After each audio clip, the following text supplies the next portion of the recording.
Everything is just so messed up. Welcome everyone to the Voice of Terminus show, and today's discussion is the Skar, and it's show 47, and it's only me and Lex today. So hello, Lex. Yep. Hey people, Kodiak could be here. He's racist. He doesn't like the Skar. Yeah, he hates the Skar. There you go. You heard it. So let's go and kick this off.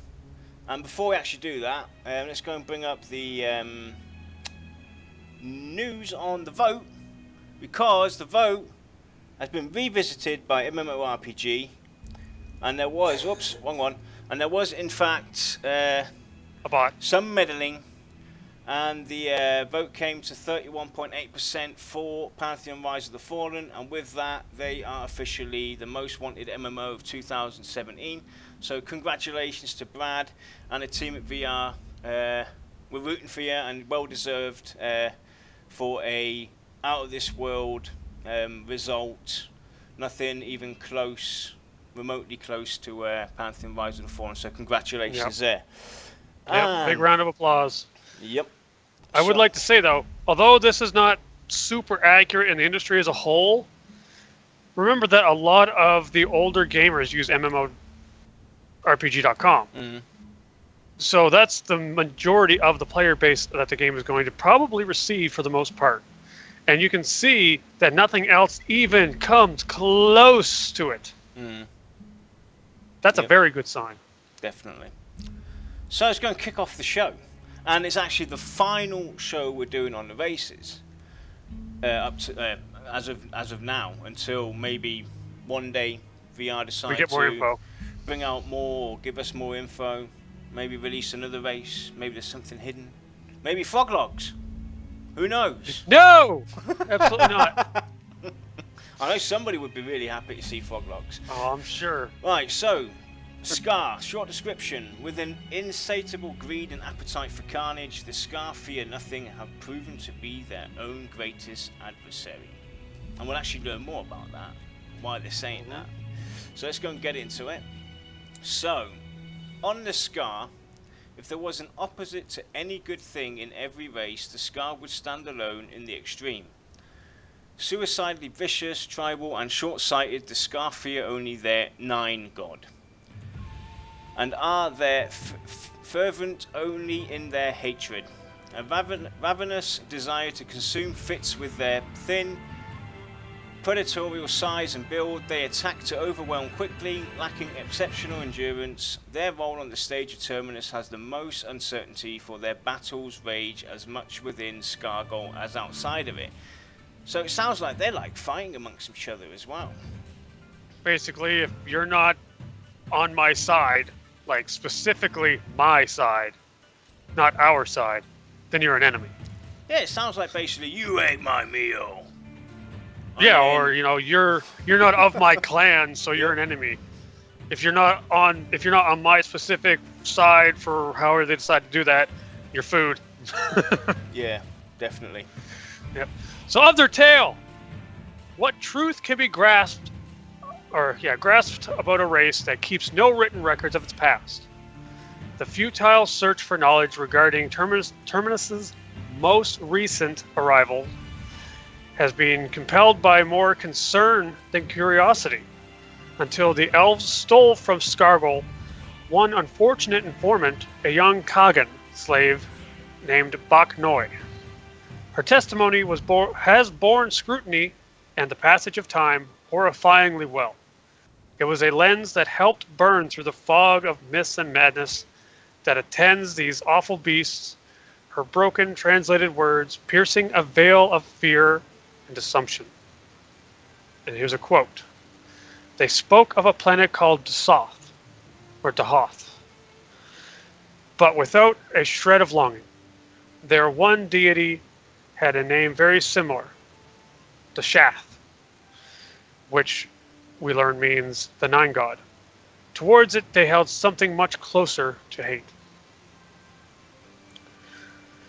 The peculiar sovereignty, Dasath, consists of 9 personalities at once, or perhaps 9 separate beings in one accord. There is evidence of both.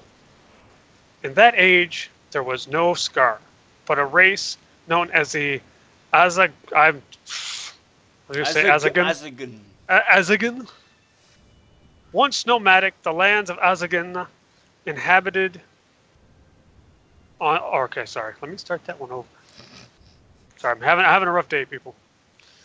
Once nomadic, the lands of Agazin inhabited to Soth were not their own, and they bartered for it as a mercenary nation, leasing their bodies to the dominant military force in the region, known as Fasak. This name endures among the Skar as something of a harsh slur or profane rebuke, invoking immediate retribution and bloodshed. So, kind of like calling someone a gnome. For generations, this treaty caused the tidal Agazan population to wane beneath Fasak campaigns as if they were moons. Lean years saw the Agazan retain less and less of their freedom, descending into pure slavery to Fasak. Yet in this service, the nation thrived, enduring the mandates of their oppressors with stark brutality, delivering savagery upon the peoples unto which they were loosed. The familial tribes within the Agazan competed for the scraps of their owner. Like a nation of abused vampiric hounds, if any fault could be found in their service, it was that their effectiveness was too great, their havoc too primal. Beyond this trade, the Agazan had no ambition, for war was the same whether slave or free. And we have another little quote from the Kagan account. I overheard them call that time Skel Hanath. That was the name they shrieked at all slaves, Skel. Never anything else, always the same, always and every time. Skel, Skel! They even demanded we call each other by it, though we spoke our own real names in secret. Mm-hmm. So basically, it's the Skar, how they are now, aren't really what they were. Yep. They're just oppressed, warlike tribes that were more or less pressed into service. All they want to do is fight. At least that's what I got from it. Yeah. And they're just horribly savage. Well, it's interesting about the 9 as well, though. You know, having nine split personalities, or being 9 different persons or beings at any given time is also very interesting. That's for sure. Yeah, it sounds like the lore behind their deity is going to be very, very interesting. I mean, it might be one deity that's just, completely freaking loopy, or it might be 9 that act as one. We just don't know yet. So let's carry on. Fate would have been gracious to grind their Azagan to dust in that era. Instead, a priestess of the 9 god altered their collective course forever. A servant of Perish in the 9, neither her original name or race have survived on record. What is clear, however, is that her aim was to unleash the Azagan from slavery into a nation of warriors under her dominion. The priestess' first act of liberation was vengeance upon Fasak, which left the kingdom unrecognizable and birthed the Azagan legacy of ruination. Drought, famine, and devastation attended every gain, for there was no principle of their conquest nor even retribution, only to consume.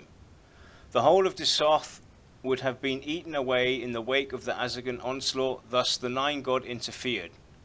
Its delivery was swift, chaining the apostate priestess of Perish for 1200 years to the Azagan, a century for each nation the campaign destroyed, including their own. From the Azagan of the 9 god took the ability to reproduce, though their inert genders would stay intact. As a sign to all who would encounter the banished race, the bones in their face and skull would be pushed through the skin, marked as heinously as the death they sowed across the realms. The 9 god renamed the Azagan the Skar, sealing the wound of their sins for all time. Now comes another Quote from the Kargan account: "There was something about that name, Skar. The hatred of it was unmistakable. Yet still they spoke it to each other. It was as if they were forced to use it, as we were forced to use Skell. The Nine God, who they honoured with dead hearts, must be the one thing they respect, perhaps even fear." And we'll carry on with the next part. "Upon the priestess of the Nine God lay the greatest humiliation, transforming her into the lone reproducer of the Skar, with an ever-pregnant womb like that of a common colony of insects. From that day forth she would serve as both the queen and the mother of her violent offspring. The Nine God gave her the name Avarish, calling out the black-hearted lust for consuming she imparted to the Azagan." And then comes another quote: "She is kept in a large chamber far below the dead shear. Some Skell, slaves I mean, said that the Skar kept her body preserved even then, though I never looked upon her, mercifully. But I know one who did. He couldn't say what he saw for months. Then only may she never live. That was strange to me. But so much was horrible and strange in Scargle, and while I long to see the last of my people freed, there is much I pray to forget." In the landfall event on Terminus, the defiled Avarish perished, though 7 Skar were pushed from her womb before she died. It was assumed by some that her death annulled the Avarish curse, as those 7 Skar were able to produce offspring, as have their descendants. Whether or not the supposition is correct, the population of Scargle is robust. The region itself is miserable to the eye, profane to the nose, and a tragedy to the land upon which its inhabitants have desecrated. A monolithic fragment of the Shoth, the aforementioned Dead Shear, towers into the Terminus clouds, the lone topographical feature and a marvelous silhouette that terrifies in the light of day. On the ground, the roots of the Azagan slave clans are still alive, breeding a chaos in Scargle like an asylum where the prisoners are their own guards, and sometimes eat them. This culture of figurative and literal cannibalism has kept the Skar threat subdued for far better than any external force could have hoped, and will likely do so for many years, if the Avarish is truly in death's keep. Interesting. Yeah, so some kind of crazy wackadoo priestess basically was like, these guys are unstoppable. I'm going to make them my own army. Probably just wanted to take over the world. Mm-hmm. The guy was just like, oh, no, she didn't. And I think her punishment was pretty harsh. And the thing, the sole reproducer. And the interesting thing is, though, she became the sole reproducer, and then when she perished, she basically had 7 offspring that could actually reproduce. Yep. Again themselves. Mm-hmm. So, they became more or less back to the original form of how they obviously used to be, that they could reproduce themselves, etc., etc. So it's definitely interesting. There's not really a lot of lore on these guys, on the Skar itself. It would definitely be interesting to hear more about them. That's for sure. Anything else that you picked up that might spark your interest, Lex? Well, the thing is, it sounds an awful lot like not an awful lot like, but it does have little tidbits of like the Ixar lore from EverQuest, where they were slaves, and then they're not, and then they started a war, and then they got pummeled, and now they're basically like bottom of the barrel scraping to survive. That almost seems a lot like this one, simply because, they were slaves, okay? Then I guess you could say they were freed and just went on a rampage, destroyed 12 nations, And then, in this case, the god was just like, nope, putting an end to that. And now they're on Terminus, And it sounds like the whole Skar society is basically just scraping to just stay alive. Yeah, but the thing is though, with the Nine God, I don't know if he's, it's one of those deities that you think, is he good or is he bad? Is he evil or does he have a soul? Does he have a heart? Because he stepped in to say, right, enough is enough. Stop wreaking havoc. Get your act together. I'm stepping in, and boom, this ain't gonna happen. You're not going to destroy yourselves. Yep. You're not going to destroy everything that's around you. This, that, and the other. So it's one of those figures that he's evil, but you like him. Mm-hmm. Yeah, it's kind of weird. I mean, do you like you said? Is the god, is he good or is he evil? I mean, you don't really know, or is it just a case of their whole culture is about fighting, but it's about fighting, I guess, in their own way of being free. Mm-hmm. Whereas when they were slaves, I don't know, it seemed like the Nine God punished the Priestess, but also punished them. But it's like, why would you punish them when they're the ones being abused? Mm. It's almost like what they were before, the Azagan, didn't care who they were fighting or who they were fighting for. Yeah. So it's almost like saying, you're taking your culture, your religion, and you're kind of going further than what it actually is. So have some bones in your face. Yeah. So let's go and start talking a bit about the race itself. And we're going to start off with, we'll go with this time with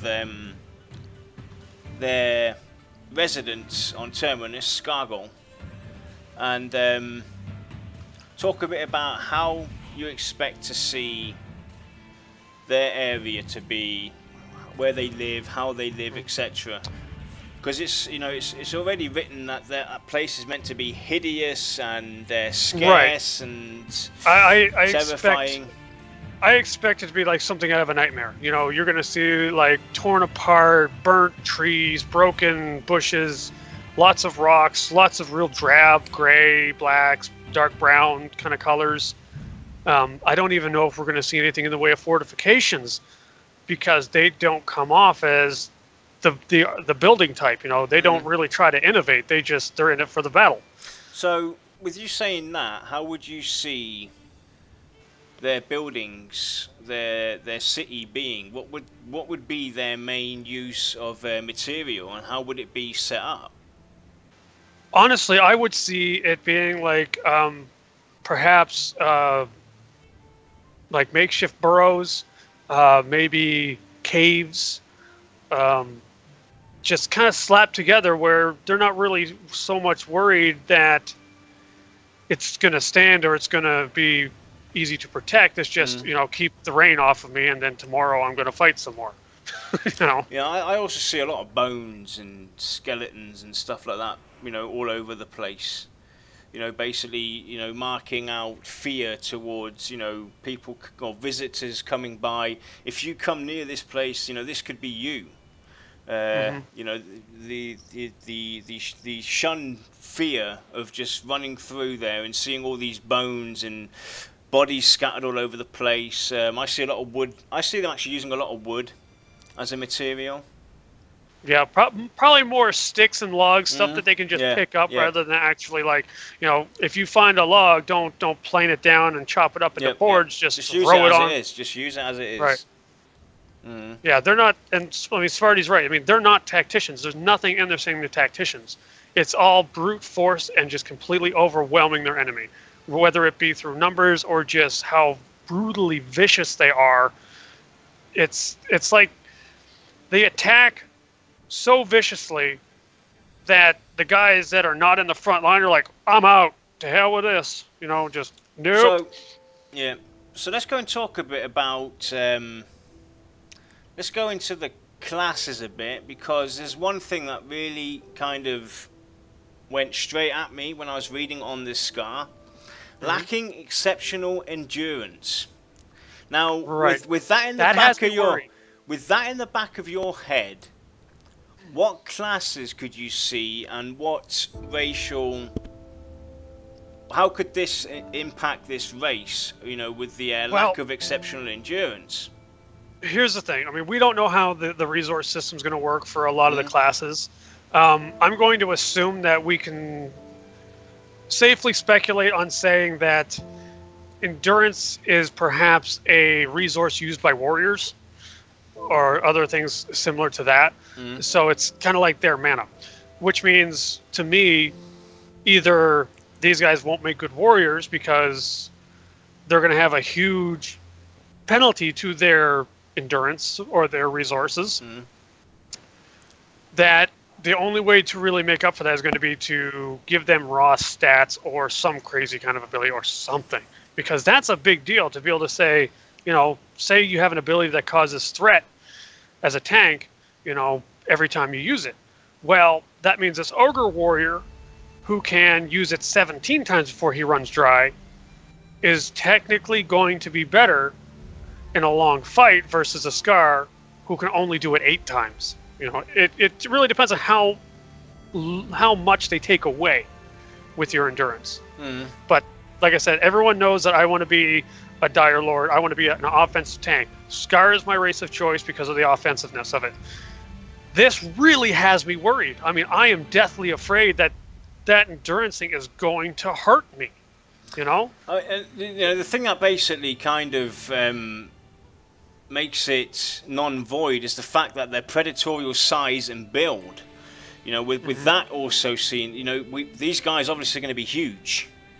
Right. I mean, the predatorial size and build, alone mentioning that means that these guys are going to, you know, you're going to stand at these guys, you're going to look at them, you're going to go, holy snikers. Yeah, these guys are the second largest race. And, I mean, Svarty is correct again. Lacking exceptional endurance doesn't mean bad. No. But in the grand scheme of things, it could put them on the stamina chart, or the resource chart, if you will, the very bottom.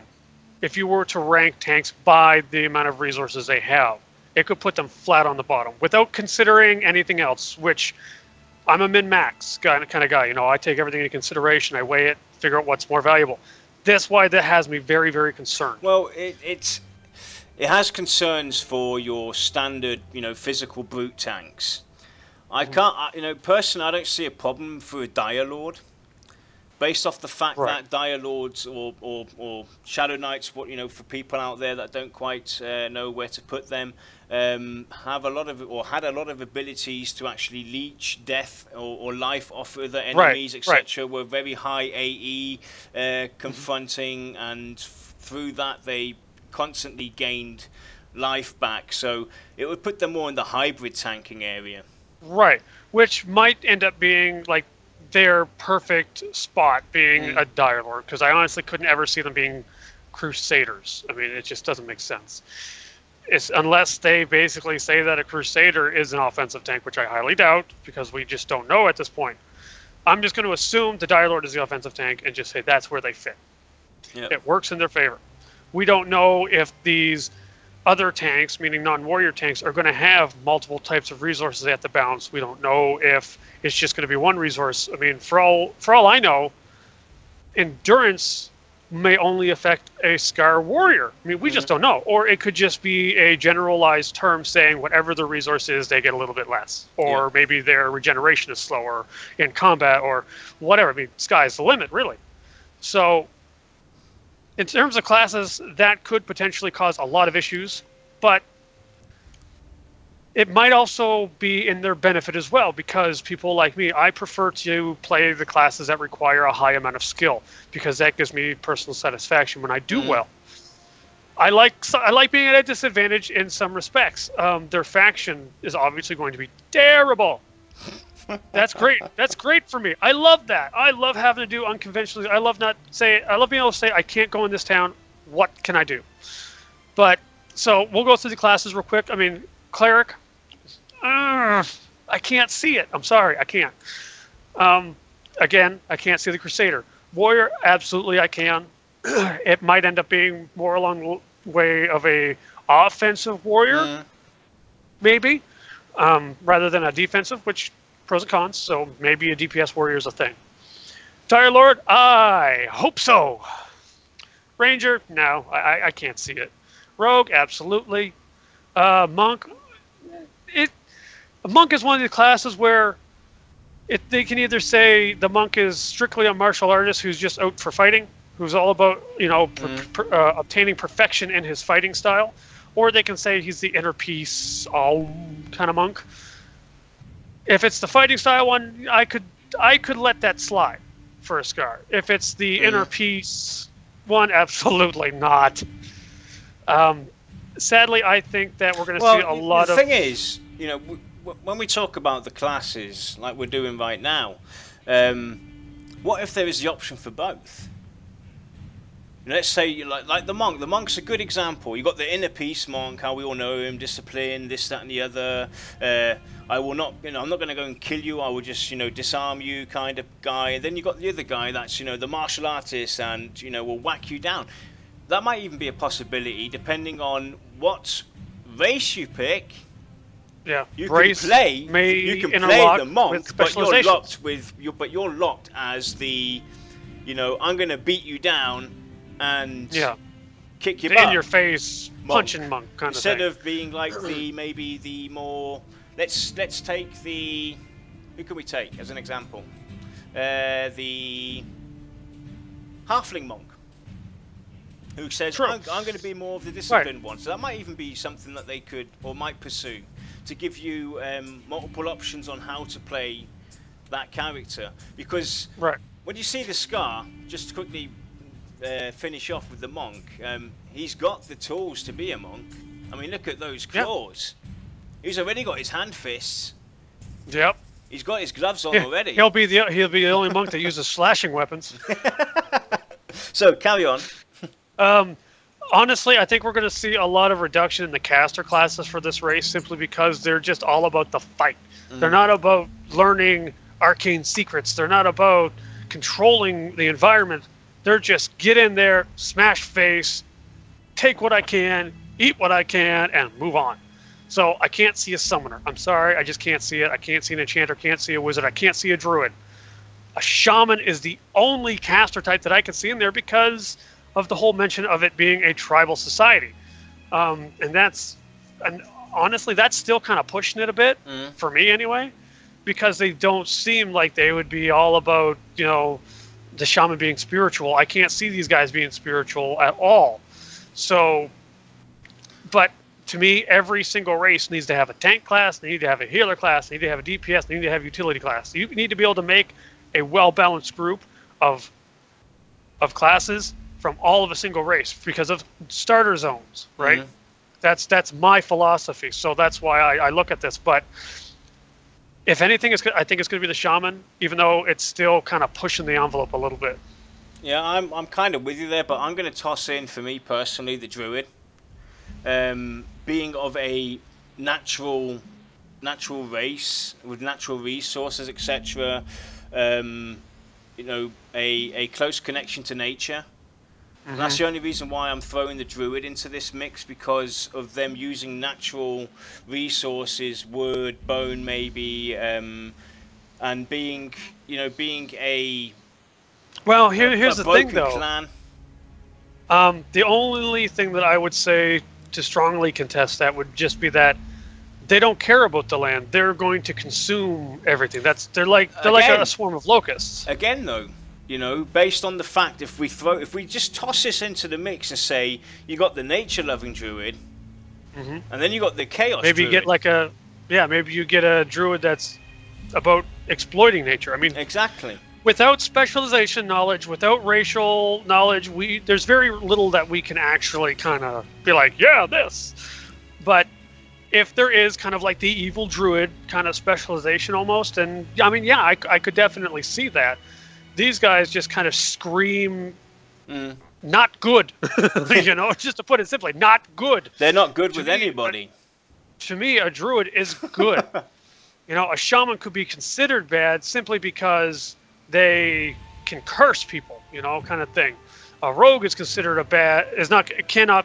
can be considered good and bad because you can, be good and help people, or you can be bad and stab people in the back, Dire Lord's just all about, I don't care who you are, harm touch, So yeah, I think out of all the races, the Skar are probably going to get the highest amount of restrictions. Yeah, I could see them having a lot of, being linked towards a lot of melee stuff. And that's another reason why, I'm throwing the Druid in there. Because, the Druid's more of nature, it would add to your physical abilities, etc, etc, etc. That's where the Druid would help you out, is in the physical form. It would buff your strength, your natural attributes and everything. It would help you in that range, and that's why I'm tossing in the Druid. And of the fact as well, based on the fact of speculating that we might have the possibility to actually choose a certain class, and based on what race you have or what alignment you have, it's going to be either, the fun-loving Druid or the I'm going to cause havoc and, turn the trees into mush and turn the green grass into the burnt sands and whatnot kind of Druid. The same with the monk and etc. I can see warrior. I definitely agree with you there 100%. If it would be a warrior, it would be like an off tank warrior, DPS warrior is what I see. I can't see them being a pure defensive tank warrior. Definitely not. Mm-hmm. I think that, I agree that for a warrior, they would definitely fit the socket of an off-tank better, or a DPS warrior, than a defensive warrior who's made to, tank this god on a raid, simply because of racials. But all you old EverQuesters know that no matter what your racials are, by the time you hit endgame, your racials mean less than nothing, less than 1% of your overall performance. Whereas early game, they actually mean quite a bit. So I don't mean to say they'll never be a good tank as a warrior. I'm just saying that early on, it's going to be obvious that they're going to be more of the offensive tank. But maybe they can spec and make up for the differences. So another thing that appeals to me as well is the way they've been designed. I see them as a very fast-paced race as well. They should be able to move swiftly along the lands.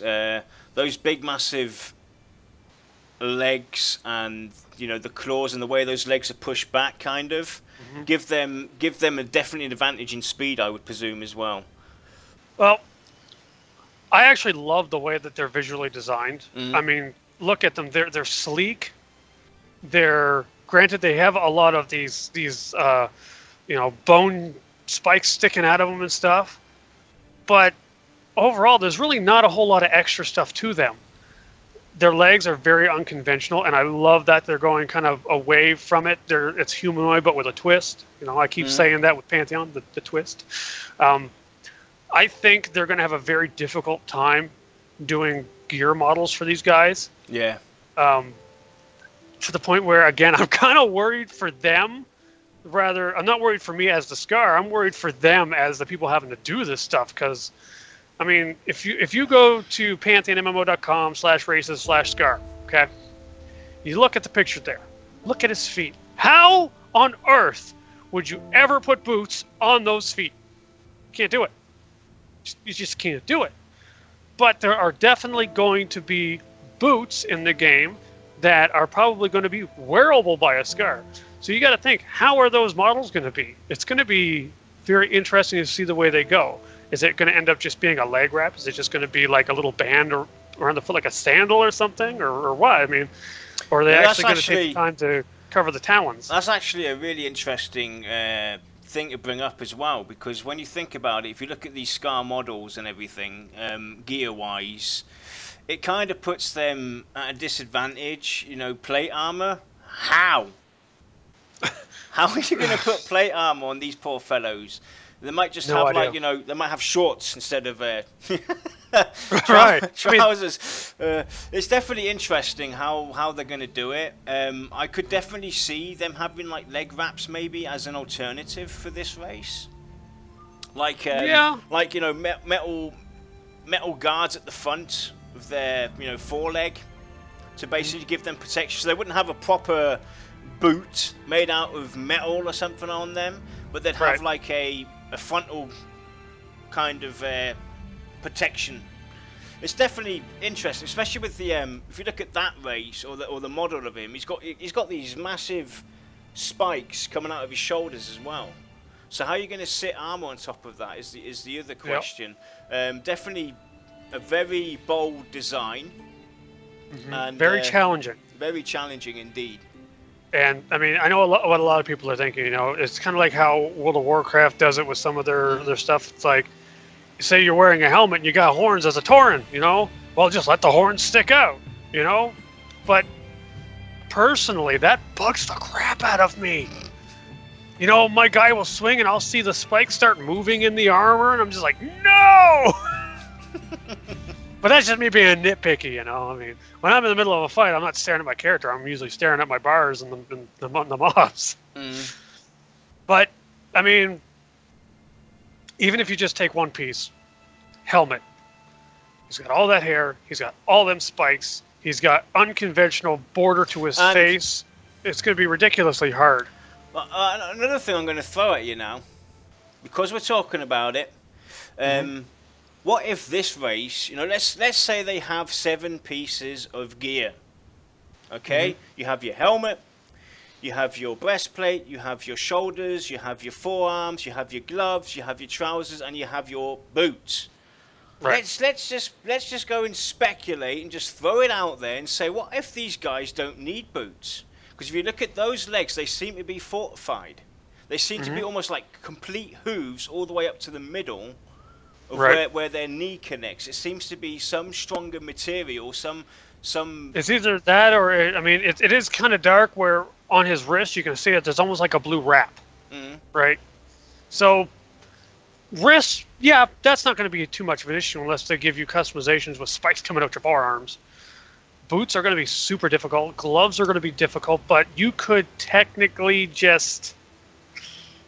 Oh, God, I don't know. I mean, because those talons are so long. They got a racial advantage. You know, they don't need to have boots.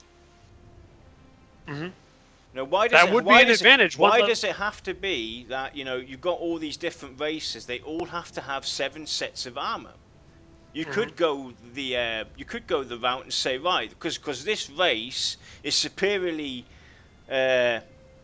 different, and because of, you know, the way they form, they don't need it because they have these really strong feet or legs or whatever you want to call it. Right. The only issue there is if you take away a slot, you need to find some way to make up for the loss of stats, which isn't hard. You have to make race-specific armor. But that makes things very difficult for the person playing, because then when you're off trying, you know, doing a dungeon where most gear at the moment in the MMO industry, that's where you get most of your gear, doing dungeons and such. You go in there, you kill something, there's like a less than 2% chance that it's going to drop something specifically for a Skar, let alone a Skar warrior.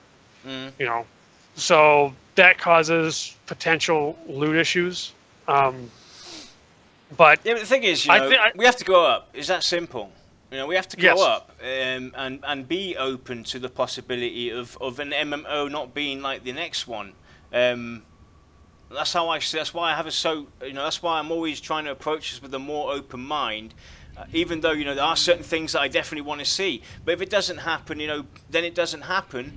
And you know, why does everything have to be the same like every other MMO out there? You know, these guys have already, you know, gone off the bar and recreated and redesigned and reimagined so many other things. So why does it have to be? Why can't it be different? Why can't they go and spice it up? Right. And I mean, I would certainly welcome that. It's just like you take away something, you need to give them something in return. Otherwise, you're going to find at the end game, because the higher up you get, the bigger and better the armor gets, the more stats are on it. So you find yourself with a larger and larger stat deficit. And when it comes to end game raiding, you know, if you're a serious raider like I used to be, you're going to be so angry that you're 25 stamina behind this guy, or that you're 13 strength behind that guy. And there's nothing that you can do to make up for it. Well, what if it's already made up in the race itself? That's what I'm saying. It could, you know, this because they don't get stats for boots or whatever, or they can't get these stats. They might have attributes that accommodate that from the get-go. It would be nice. It would be nice. I would love to see something where like your natural, like, we'll just take an example like the Ixar in EverQuest 1. They started off with innate armor, regeneration, extra swimming skill, and all this other stuff. Okay, I would love to see something like, because you've got scaly armor and you grow up, they get thicker, they get harder, or whatever. So your AC bonus increases. If they implemented something similar to that, not exactly, because I don't want to see my Skar with scales, but if they did something similar to that, where it's like, you don't need a boot slot because of this, it goes up as you level, I'd be like, I'm sold. Let's do this. You know, because then in my eyes, I'm sitting there going, that's one less piece of armor I need to farm. Another thing that was brought up in chat from Going Ham Bacon was they should be exceptional climbers, and we remember that. We remember that last stream with the climbing, the jumping up the walls and everything. Yeah, I could see that being another advantage that they have from the get-go. Here's the thing: those are just their bones. Okay, it's kind of like saying you don't have any grip with your fingers. You know, your fingers, your skin and your fingerprints, all the grooves, everything, that helps you get friction to help you climb and hold on to stuff. The Skar don't have that. I don't see them being good climbers. They have claws. Look at their feet. They do. Those are claws. They do. But there's two ways you can go with claws. Because, I mean, dogs have claws too, kind of thing. You know?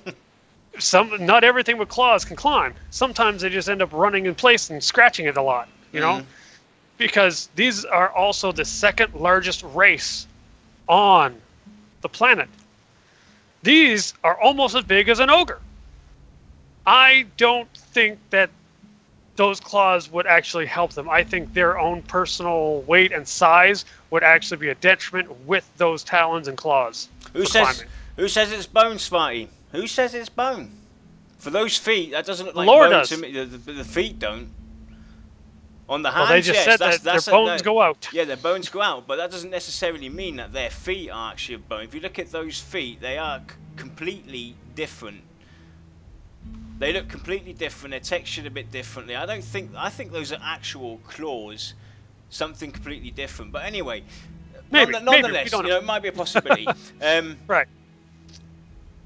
I would honestly, instead of a climbing bonus, I would rather see like maybe a kick bonus. Like if you got kick skill, I would rather see a bonus to kick. Because honestly, with the climbing's not that big of a deal because people can stay there hanging on the wall. I mean, you don't have to be the first one up. If the rogue's the first one up and he knows there's mobs up there, then you should wait. Otherwise, well, have fun being smushed. Kind of thing. It's, you know, I don't see climbing as a big benefit. I see climbing in the game as being beneficial to its design. I don't see climbing to the Skar being beneficial. I would rather see a combat bonus. But that's me. I mean, these guys are all about the fight. Actually, yeah, that would make sense somehow. I mean, if you look at their body, the way they're formed, they are, you know, the upper body, their torso is formed into a nice, decent, you know, triangle. Yeah. Very, very sporty. With their legs, I would love to see them get like maybe some kind of leap ability, just a small one, just something, because it looks like they would jump and pounce. Yeah, it would make sense. Yeah. What about one thing that was brought up as well? I think Smarty brought this up. Hardened skin. Yeah, giving them, you know, as a natural bonus, a higher mitigation. Yeah. See, with Ixar's EverQuest, the reason they got the AC bonus is because they could not wear plate up until a later expansion. They were stuck wearing chain. So to make up for that, because they could be warriors and shadow knights and stuff, so they were designed also to be tanks. And having a tank who is, like, we'll just say a warrior, who is extremely gear dependent in EverQuest, being stuck down a tier in armor is hugely detrimental. So they gave them an extra bit of armor class to kind of make up for it. But when you got down later expansions where they could actually wear plate, that they still had that AC bonus, it just didn't matter. Yeah. So, weapons. I definitely see slashing and piercings for a lot of them. Just like the Skar, just they strike me as like they want to see the inside of their enemy. You know, it's like, let's do some exploratory surgery here. Just, they're all about just nothing is going to be pretty. We've been talking about, wanting to see the inside. I could see them actually, crushing a big, massive malice and then leaping up in the air and just going, boom. Yep. I mean, I could see them with large weapons. I could see them with very jagged weapons. Piercing, I can see, but piercing is actually, in the grand scheme of things, relatively a neat weapon. It makes a little hole and it bleeds and they die. Whereas a sword or an axe or a maul, a maul would make just a bloody mess. Well, Go ahead. If they had swords, I would see, these swords wouldn't be your normal nice long. No. They would be like, they'd have rigged edges and cut out shapes. Yeah, they'd be jagged. They'd be very primitive. Very, they'd be poorly maintained. Made you hurt you. Made you go like, oh! Basically, they strike me as the kind of person that, like, they would use a rusty sword if they had to. They don't care. Or they'd use a weapon where it's like, even if I cut you and you kill me, you're still going to die. Striggers, we're just purely speculating based on the race, what kind of weapons they would technically culturally use. Would we see for them? Yeah, exactly. Based on the culture, it's got nothing to do with we're not talking about the because obviously it would be based off your class, what kind of weapons you technically would use. We're just looking at this, viewing this from the race's perspective, from the cultural side of it. If there was anything that they would use, not based upon a class, just as a race themselves. Right. Because on top of your culture, we're like just kind of discussing culturally, like, a Viking sword versus a freaking Japanese sword. They're completely culturally different, but they technically do this kind of the same thing. They cut things. But in the end, it'll be up to the class to determine what they can actually wield at the time. But, I mean, I can definitely see a lot of jagged things. Maybe a lot of a bone kind of thing, kind of strapped together and just kind of whatever you can make to hurt people. They're not really concerned about being pretty. They're not worried about the art of the fight. It's just me and him. I'm winning. He's going to be ripped apart. Let's do this kind of thing. For shields, we'll say, God, that's a tough one. I mean, I could see like a buckler with like bones and twigs wrapped around the edges to make it jagged. Yep. Right. If they could be a monk, I would certainly love to see them get some kind of maybe their hand-to-hand is slashing, or maybe it is piercing damage versus crushing, because we all know the type of damage is going to matter, at least a little bit, in Pantheon. So that might be a huge advantage to some. Yep. To be honest with you, I can't really see them using tower shields. No, I can't either. It's definitely more, your rounded buckler and stuff like that. Maybe a in-between kind of tower shield, like a kite shield. That would be most probably the maximum I would give them, is a kite shield. I can't see them really using massive tower shields because of their look, desire to attack, and the fact that they must be swift on their feet and they're very agile. Because it says, thin, predatorial size and build. So these guys are definitely going to be able to, move faster out of the way. They're a lot more bendy, a lot more flexible with their body. Even though they are fairly huge, massive, they still have the agility to be able to move and bend. And I can even see them actually being able to go onto all fours. They drop on their feet, drop on their hands, and then whoosh, rush you, for instance. Because that's another thing. If you look at the way he stands, if you put him now, you bend him over into all fours with his spikes up here, he could have a kind of like a rush feature, like run at you really super fast and then just knock you down. Right, yeah. I mean, that's why I would really like to see them get some kind of racial ability that is a leap or a pounce or something, because they just kind of seem like you think two armies kind of lined up to fight each other.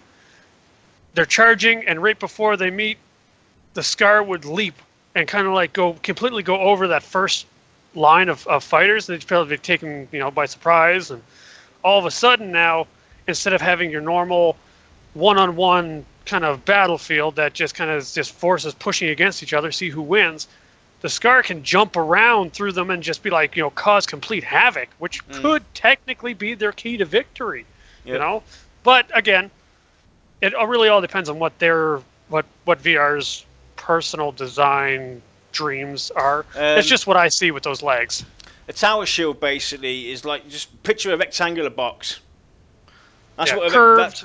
Curved a little bit, but it's mostly rectangular. It's just one massive rectangular. It's basically box. a body shield. It's a body shield, like the Romans had in the old days. But a slightly longer. That's what a tower shield basically is. Yeah. But just basically a big damn shield. That's really all a tower shield is. Just the Skar. Everything that we read about them, even just in their appearance, it really just screams, forego the defense, go on offense. Don't give them a chance to get set up. Don't give your enemy, like they said, they're suicidally aggressive.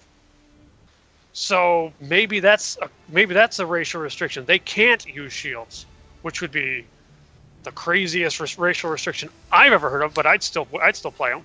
I got another question out of a perspective from the cultural, racial perspective as well. We know they like fighting against each other. They like fighting in general. I see them like a pack of wolves.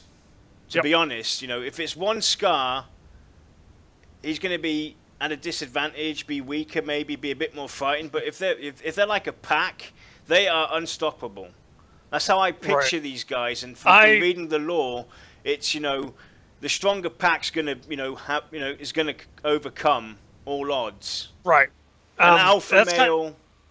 That's very much how I see it as well. I see it as tribal families, but not necessarily family by blood.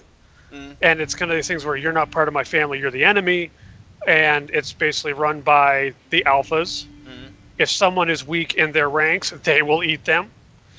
If they come across another family that, is weak, they will attack them. Heck, if they're bigger and they think they can win, they'll probably still attack them.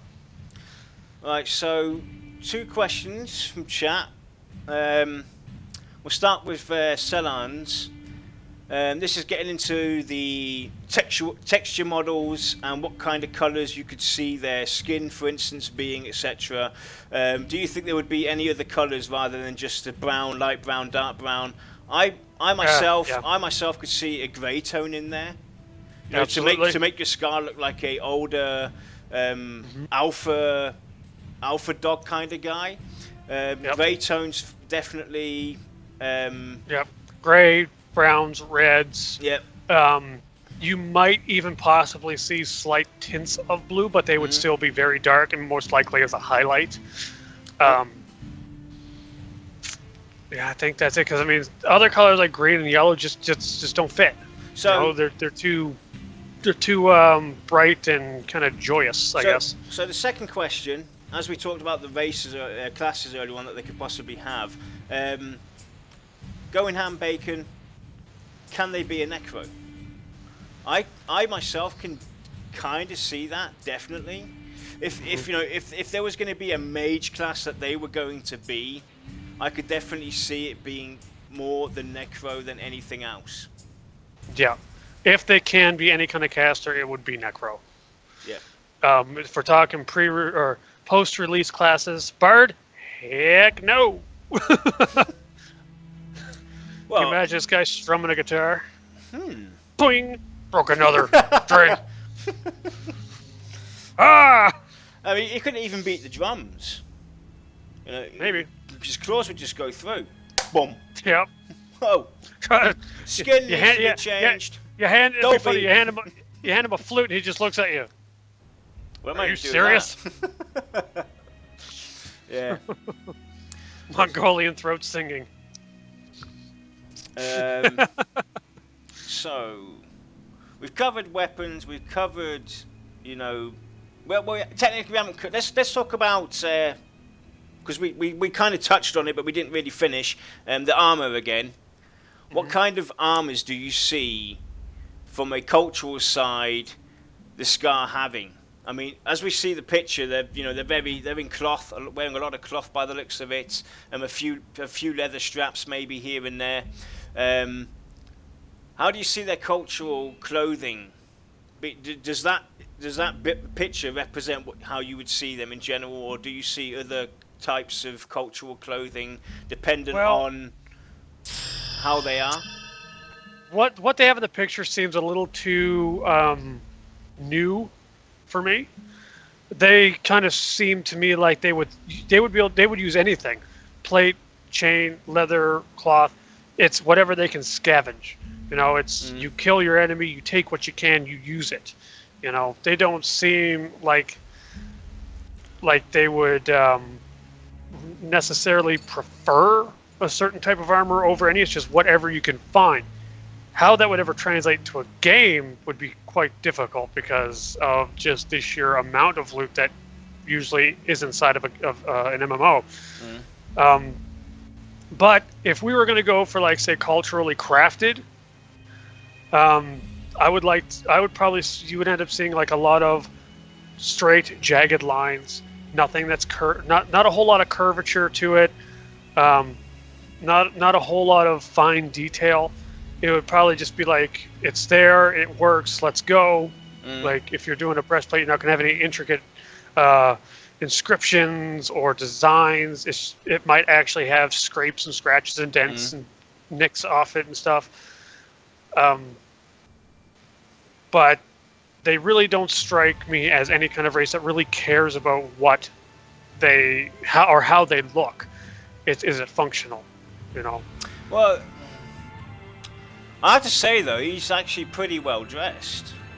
He is very well dressed. I mean, that looks classy. That looks very classy, definitely. And I could see basically there being different tiers as well, representing like the lower Skar, the Skars that have a bit more to say. So like in a military, like the military, having different ranks. So the higher your rank is, the more better dressed you are. I could even see, the higher rankers really wearing long cloth on top of them, robes and stuff like that, because that just screams a ranked Skar. That screams a rank of clothing.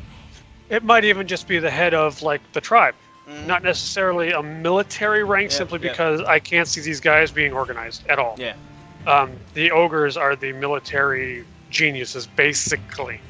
I was just trying to bring my point across, which you basically now brought forward. Thanks for that. well, I mean, the more powerful you are in their society, the better you would look, because that's a mark of I'm important. I will kill you because look at all the stuff I took from other people. And it's kind of like how we've witnessed races that engage in combat, not just outside of themselves but within themselves. There's always one that stands out that's got all the trophies, the rewards on it. So that's the guy you're going to challenge, because if you beat him, you're the man. People know that you're the guy. You're the next one up. And before we carry on though, disclaimer time. The Voice of Terminus show is not paid by VR to do the show. We are not working for VR. We're doing this out of pure passion for VR and looking forward to Pantheon, the game itself. True supporters, just like everybody else out there in the community. We're here to entertain ourselves and everybody out there in the community while we wait for pre-alpha, alpha, beta and the game to finally come out. And just here to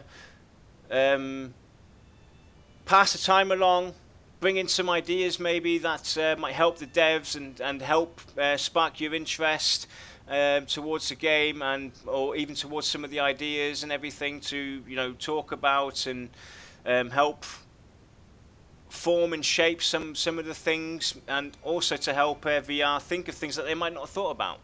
And that's what we're here to do. And yep, that's the disclaimer. So let's get back into it. Where were we, Lex? Female Skar. Okay, so we're going to go into some of the things. Before we do that, let's go and talk about craftsmanship. That's the next one I was going to hit up. Crafter-wise, craftsmanship. What do you see these guys, if at all, what would they do? Where would they be? where would they be seen? Fishing. I personally could see Honestly, them. I have a hard time picturing them doing any kind of crafting. Okay. I mean, granted that there is going to be crafting for them. I mean, there's no way around it. I can't see a Skar, making a bow or smithing a sword and then setting up shop. Because someone hand them money and they'd slice their throat and take their money and be like, "Hey, next." Well, from a perspective of crafting, like you said, it's really hard to put these guys in a certain area. But hunting, fishing, stuff like that is where I see them having a advantage. Even harvesting as well. That's got nothing to do with craftsmanship per se. It's part of it, but it's not necessarily something that just a crafter can do. Tailoring is a good one as well. I could see that actually maybe being something that they could do, tailoring. But I could actually see them even having a harvest advantage. Yeah. I mean, although the look of them and their lore would suggest that they would not be crafters at all in the least, this is one of these occasions where it doesn't matter what the lore says or how they look or whatever, they're going to craft because it's a balance of the game kind of thing. It's one of the exceptions in almost every MMO. I mean, it's just the way it is. I mean, the thing is... So they're probably going to have all your general crafting, but in terms of their own specific crafting, I think maybe there's going to be a more offensive flair on it, like maybe just a little bit more damage, maybe a little more strength, or something like that. Or it's if we can change the appearance, such as in like Elder Scrolls Online, like we can craft different racial weapons to make them look different based upon the race. We're going to see a lot more very jaggedness, probably rough cut kind of a skin to the items. I mean, these Skar, right? They don't need to craft technically. Because you think about it, if they come knocking at your door, 6 Skar knock at your door, you open the door, as a gnome, or no, it doesn't matter what race you are, they knock on the door, you open the door, they say, "We Skar, you Skell," and you're out, and that's theirs. They've just taken your house. That's how it works. Anyway, let's get on to it.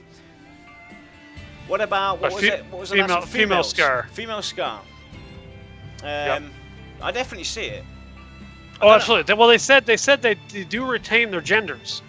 It's just that up until recently they were not able to reproduce, which in my mind, it's like they were going at it like bunnies and had nothing to worry about. Yeah. But I mean, we're probably going to see. I hope we're not going to see like super busty Skar. I mean, that just doesn't make sense because they're very lean. They're very sleek. How would you see the Skar, though, the female Skar, in comparison to the male?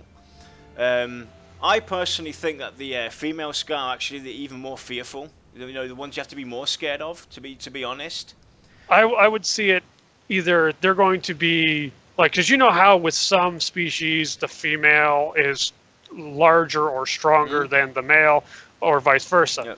Yep. I see this going one of two ways. Either the female, because we don't know what she looks like, is either going to be, like as you said, more fierce looking than the males, or they're going to look very, very close to each other. Almost to where the only reason that that this is a female is because her chest is a little bit bigger and she's got something covering them up. Yeah. Yes, there's two ways of definitely going about. Because I was talking to Lex before we went on the air, and I said these guys they scream Klingon to me. And in respect to the females, that's how I picture the Skar females being, because the Klingon women were, tough, or just as tough, or tougher, even though they weren't built that way, or bigger than the they were males. Still a warrior They were culture. still somebody to be scared of. Yep. And I could definitely see that applying to the Skars. Even it's like I said, it's in the event that they keep them very close to the same, very lean, very, very stringy, almost cord-like muscles to them. I can't see them being spikier per se, unless we go that they're they're more fierce route, which, by the way, I'm perfectly fine with, even though I will be rolling a male. I think we're just going to see that they're going to be very similar to each other, very minimal gender separation. We might just see, you might have a little bit of breast, you might see a little skimpier kind of little loin thing where you see how it's draping down his hip. Maybe it doesn't drape down his hip so far. Maybe the centerpiece doesn't go as far. Things like that where it's like it's technically more feminine, but it's still not really any different from the male. Right, just to quickly answer some questions. Selon asked, could we see the Skar wearing leg wraps instead of boots? We talked about that earlier on in the show, and we could see that happening. Being that if you look at the legs of the Skar, I brought up the fact that those, the bottom part, what represents their foot, their leg, seems to be of a different material, a stronger material. So technically, the speculation was maybe they don't need to wear boots, and how they would technically get a benefit. Because they can't wear boots was one of the discussions we had earlier on. So yeah, we're in support of leg wraps. What else do we have? I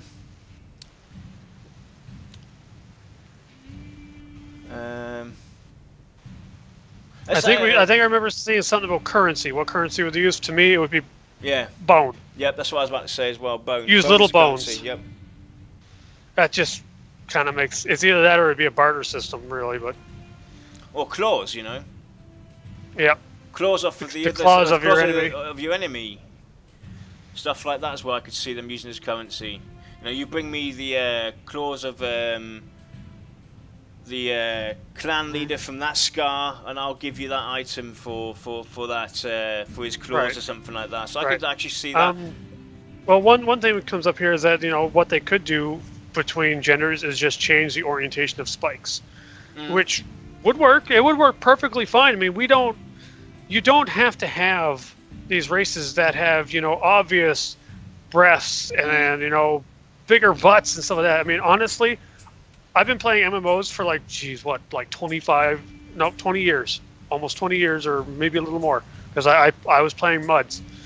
And when it started to go into the 2D and the 3D realms, I very quickly got tired of the plate mail bikinis. I hate it. I mean, the teenager in me loved it, but the gamer in me hated it. So I'm really hoping that we see a little bit maturity, especially in the Skars, because if you gave that Skar model a finer, lighter retoning of the muscles and everything, and with the facial attributes, took away a bit of the bones and what seems to be facial hair to some point, and miled that down, it could easily go as a Skar female, as far as I'm concerned. They don't have to have a chest to identify that they are female. It's it's a Skar. It's a fantasy model. It's fiction. Right. They can represent it how they want. They in the end, it's what VR wants. I would much rather them see more spikes or less spikes or a different body shape for females rather than just be like, here's their their feminine organs and have fun with that. It's like, no, I mean, granted, the humans are obviously gonna be like that. The ogres are gonna be like that. Halflings, etc., etc., etc. They're gonna be like that because they're all very similar in that respect, especially with their genders. Here, we have a chance to go completely in the opposite direction and be like, you know what? We don't need to add that. These are warriors. These are fighters. These are things that, I'm sorry. Large breasts get in the way if you're a fighter. I'm sorry. I don't care. My wife will be the first one to tell you they get in the way. So, honestly, I would rather not see anything like that with the Skar. I would rather them be nice and sleek, kind of very close to the males. Maybe change up the spikes. Maybe change the coloring. Maybe the females don't have hair, or maybe they have more hair. Maybe their hair even comes out of their their necks and their shoulders or something to make the whole back from like a big mane. I don't know, something different. For the love of God, please. I mean, they're different. You could say they're different enough. Yeah. But why stop there, right? Why stop where they are? Let's take the genders and give that an excuse to go even further. I'm just quickly looking through chat to see if we missed anything. Let's go and talk a bit about I mean, we kind of touched on it, but we didn't really go into any depth of anything unique or anything. Let's talk about racial attributes, bonuses, what they could technically have. What would you definitely like to see? What would, you know, what would spring you to say, hey, the Skar definitely has to have this? Even for, you know, being useful in a group, a racial trait that could be useful in a group. I myself see something like when you have more than one Skar race in your group, you get a boost.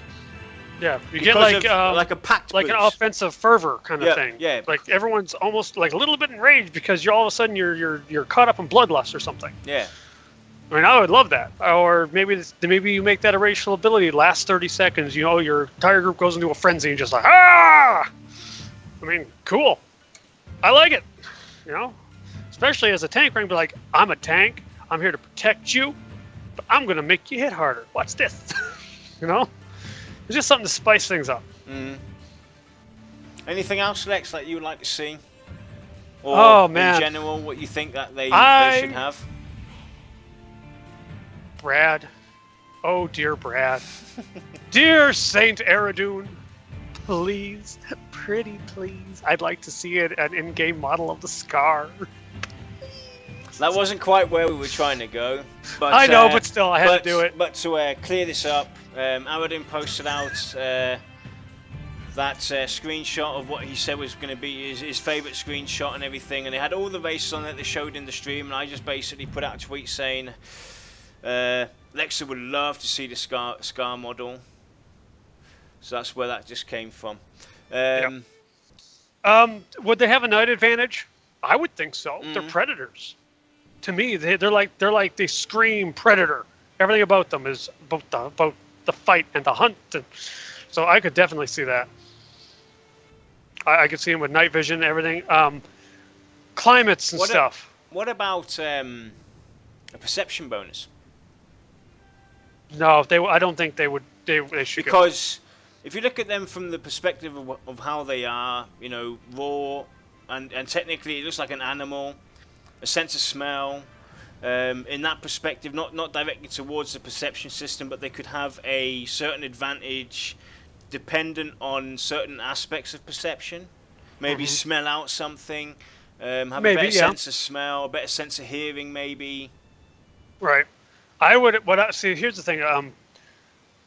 I'll take EverQuest again because there were in EverQuest nighttime was dark. I mean, if you met a human, you couldn't see at night. It was pitch black. You had to carry a lantern or a torch or a weapon or a piece of armor that was illuminated. You know, so most people stayed away from humans and barbarians because they couldn't see in the dark.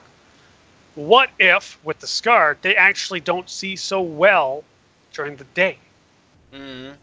I mean, I don't. There's nothing to support it, but I think it'd be kind of neat. Like you just got to add like a little haze in the distance, so it's like maybe they just can't see as far. That's another good one as well from Safaris, motion sense. So maybe they have a natural ability to see invis. If you move, boom, they have the sense to pick it up. Yeah, they've got that sixth sense of like somebody's there. Yeah. You know? That would be very cool. Because they're so offensive in nature and so aggressive, it's really hard to go anywhere else with them, which it's honestly fine by me because I mean I want to make an offensive tank, but like that being said, for climates and such, I would definitely like to see them with a bonus to the harsher climates like heat. Get a bonus to that so maybe they can withstand heat a little better. And things like that. I would like to see them maybe because obviously they look like they belong in a desert almost, you know, they have very little armor, very little covered. So maybe they don't do so well in colder areas. There's so many holes in the information that we have that you're like, well, if it's this, but if it's that, you know. I mean, what we like doing though as well is while we're talking about attributes, we always try and bring up some stuff that might be a deficit to the races or to the class itself, because that's something that you don't really see, and it's actually a cool concept. Why does it always have to be something beneficial? Why can't, like Lex suggested earlier on, them having a problem during the day? Yeah, I mean, it doesn't have to be like, and I'll keep using that example. When I say they need to have a penalty of some sort or some kind of detrimental racial ability, I'm not saying it's going to be like, oh God, I can't play this thing. It's going to be like, you look off in the distance and you can see a mountain, you can see the trees, you can see the keep. Well, maybe that to the Skar would be blurry, but the field that was leading to it is still perfectly clear. Yeah. So it's not like it's going, oh God, I can't play because I can't see. It's daytime. I'm blind.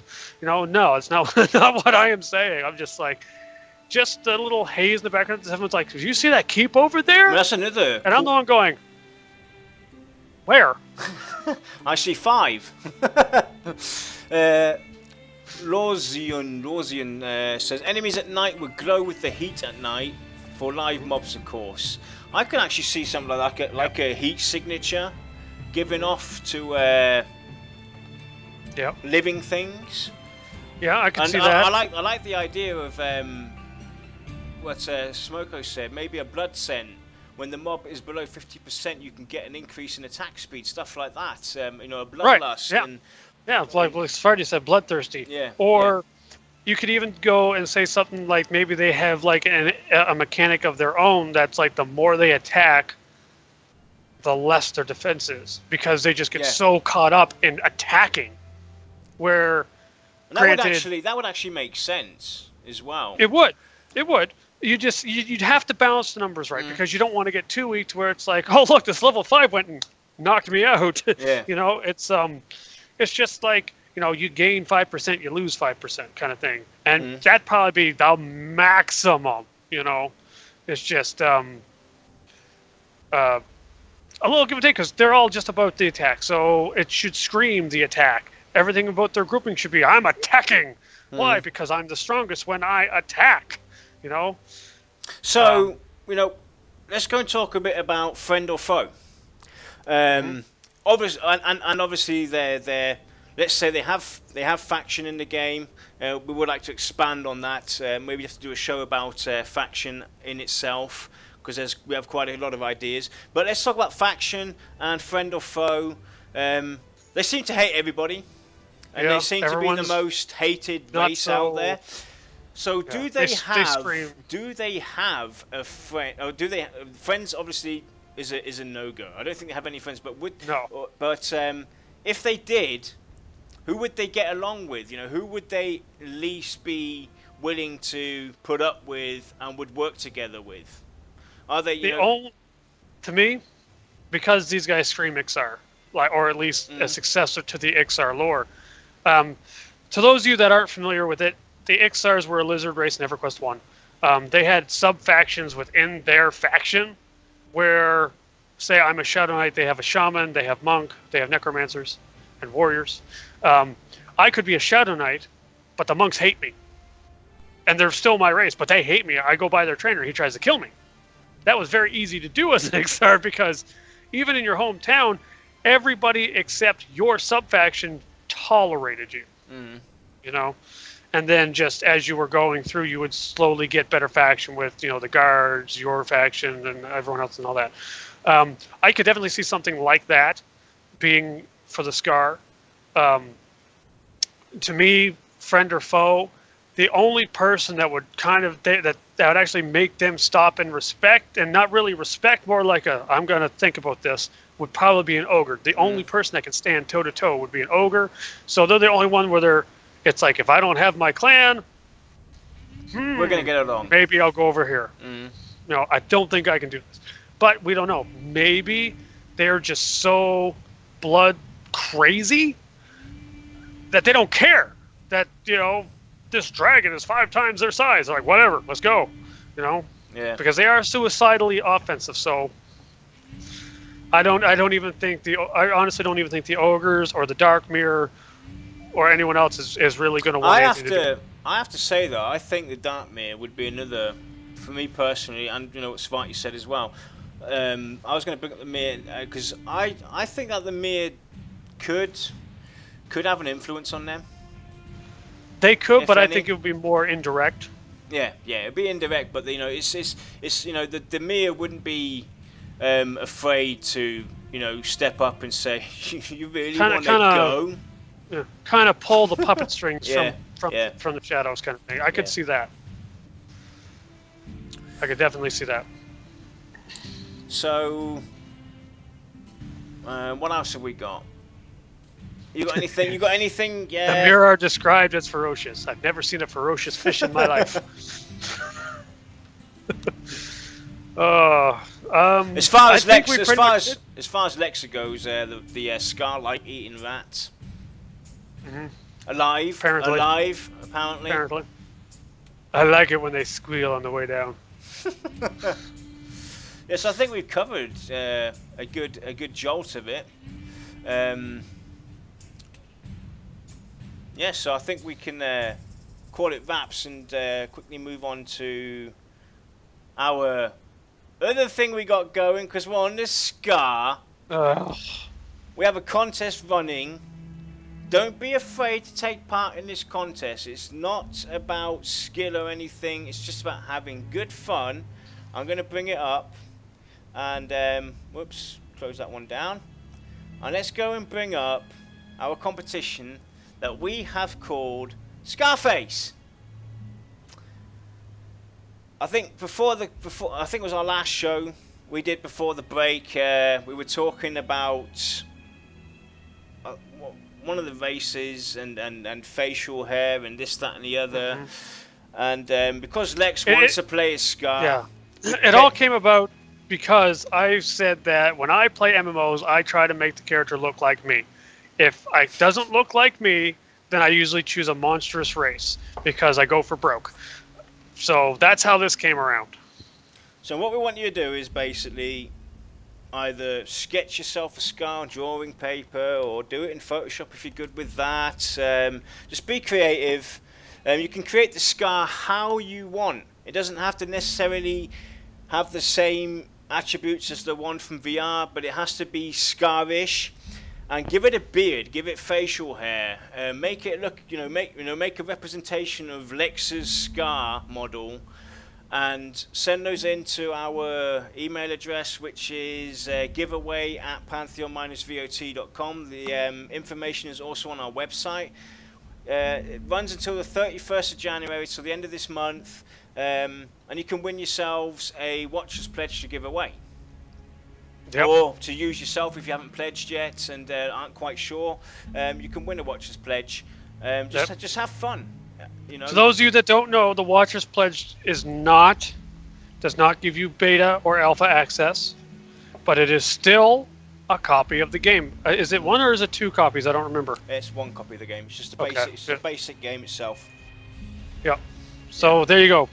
Free package. I think that it's even part of the an early start program or something. I don't even remember anymore, to be honest. But you can see all the details if you go to pantheonmmo.com. Yeah.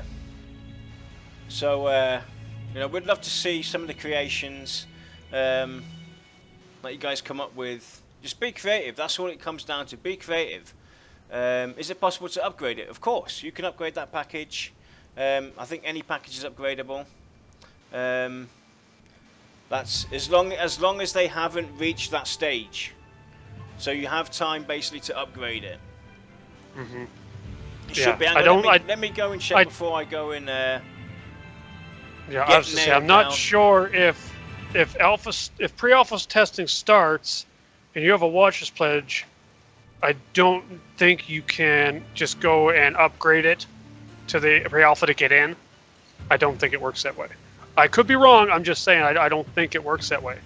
I think if you're going to upgrade it, you got to upgrade it before any of that stuff happens. Yeah, definitely. Yeah, before the thingy goes in. But I'm going to go and quickly check. I'm sure any pledge is basically upgradable, as long as it's not in that stage. So don't quote me on it, but I can easily find out. But I'm sure it should be upgradable as long as you upgrade it before they actually go into that period, or they lock the pledge out from that from the access because they've reached whatever numbers they want or needed, or etc. So I'll find that out though, but I'm sure it definitely will be upgradable. Might take a couple emails to do, but you should. I don't see it being a huge problem, but you never know. I mean, we don't know what how their systems operate, so. Yeah. So far, all the other pledges have been upgradable, so I can't see why that shouldn't be. Right. So with that, that's the show. It's a wrap. And we will see you on Tuesday. Just a quick note: we are currently in the middle of working some things out here. There's going to be a few changes coming as of February. We will let you know as soon as we've got the details worked out. But we can already say that we will be changing the Tavern Talk structure. We won't be doing that every week. We'll be doing that maybe once or twice a month to get as much news together to actually give you a decent format of news coverage based on VR, rather than doing it weekly and straining ourselves out with getting it all together. So there's going to be a few changes coming. Thursday's show will stay. It's still going to be every Thursday. We'll be doing a show. We would love to get some of you people on here as well, to just have a chit chat and talk Pantheon, discuss from your perspectives or what you like about Pantheon. So basically, if you're ever interested in jumping in, let us know, please. We would love to have other people join us and talk with us from their perspective and talk a bit about from their views on Pantheon, and have a nice sit down with us and just grind some Pantheon. Talk about some of the cool stuff coming up, what you guys would like to see, why you would like to see it, some of the ideas you might have. So hit us up. And we'll see you all on Tuesday for Tavern Talk. And I think next Thursday is the crafting discussion. So we have a general crafting discussion next Thursday. And we'll see you all next week. Have fun. Thanks for joining us. Bye-bye. It is good to be back. Yes, it is. So, see you.